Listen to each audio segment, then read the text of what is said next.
Hi, இன்றைக்கி Friday மார்னிங்கோட mini vlog தான் பார்க்க போகிறோம். ஸோ காலையில் எழுந்து ஃபர்ஸ்ட் வேலையாக எழிலுக்கு வந்து பால் காய்ச்சிட்டு எங்களுக்கெல்லாம் டீ போட்டுக்கிட்டேன். லஞ்சுக்கு இன்றைக்கி சாம்பாரும் கத்திரிக்காய் முருங்கைக்காய் போட்டு பொரியலும் பண்ணலான் இருக்கேன். ஸோ பால் அடுப்பில் வச்சுட்டு கையோட பருப்பு கழுவிட்டு பருப்புக்கு தேவையானதெல்லாம் கட் பண்ணி வச்சுட்டேன்.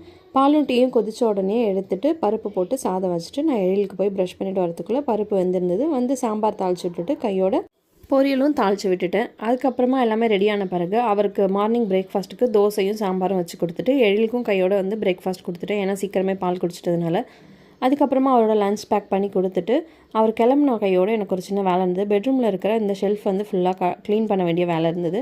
ஸோ அது எல்லாமே எடுத்துகிட்டு ஃபுல்லாக க்ளீன் பண்ணிவிட்டு இந்த கபோர்டில் நான் ரெகுலராக யூஸ் பண்ணக்கூடிய ஸ்கின் கேர் ப்ராடக்ட்ஸ் அண்ட் வந்துட்டு என்னோட மேக்கப் திங்ஸ் இருக்கும். என்னோட மெடிசன்ஸ் என்னோட மெடிசன்ஸ் இருக்கும். முன்னாடி இது வந்துட்டு பூஜை ரூமாக தான் இருந்தது. பெருசு வாங்கினதும் இதை வந்து கபோர்டாக மாற்றிக்கிட்டோம். ஸோ இதெல்லாம் முடிச்சுட்டு நான் போய் பிரேக்ஃபாஸ்ட் சாப்பிட்டுட்டேன். மார்னிங் ரொட்டீன் இப்படி தான் போச்சு. நெக்ஸ்ட் வீடியோவில் பார்க்கலாம்.